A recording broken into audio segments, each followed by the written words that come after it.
우리는 재림하면 주님이 다시 오신다 할 때 재림을 어떤 이미지로 생각하고 있나요?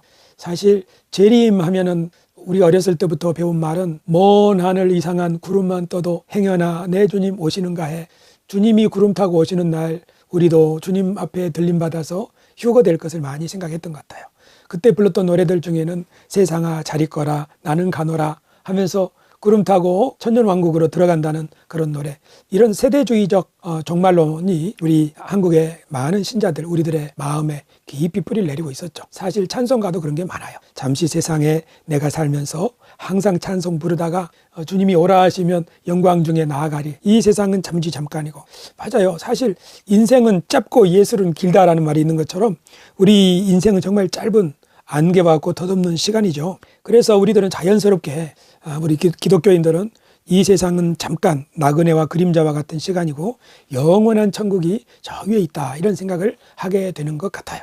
그러니까 재림도 어떤 식으로 생각하게 되냐면 재림은 우리를 부르러 데리러 오시는 날로 이해하는 거죠. 그래서 우리가 들림받아 주님과 함께 저 새하늘과 새 땅에 들어간다는 식으로 생각을 하게 되는 것 같습니다. 하지만 이 포도원의 비유를 보면 주인이 오잖아요. 그리고 이 포도원을 맡은 종들을 심판하고 더 충성된 종들에게 맡긴다는 이야기를 하고 있죠.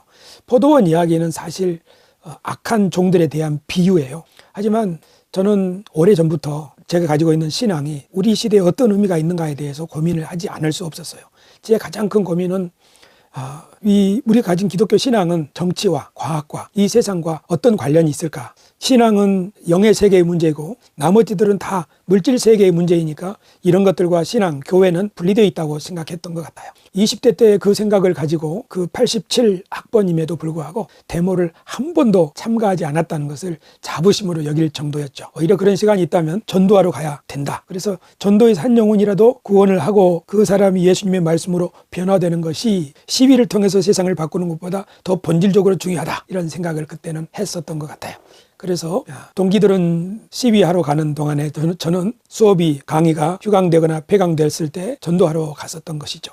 하지만 세월이 지나서 민주화가 점점 이루어지고 이러는 과정에서 고민이 생겼어요. 즉 뭐냐면은 나도 이 세상의 한 시민인데 왜 이 기독교인은 이 세상의 문제에 대해서는 기여할 수 없는 존재일까? 왜 우리는 교회나 영적인 문제 또 천국의 문제에만 관심을 기울여야 되는 것일까? 이런 생각을 하게 된 거죠. 사실 이 세상은 잠깐이고 영원한 천국이 있다고 하는 그 이야기가 머릿속 깊이 뿌리를 내리고 있기 때문이기도 할 거라고 봐요. 그러다가 점점 시간이 지나면서 성경을 다시 보고 또 신학자들의 책을 읽으면서 제가 뭔가 잘못 생각하고 있다는 걸 알게 됐어요.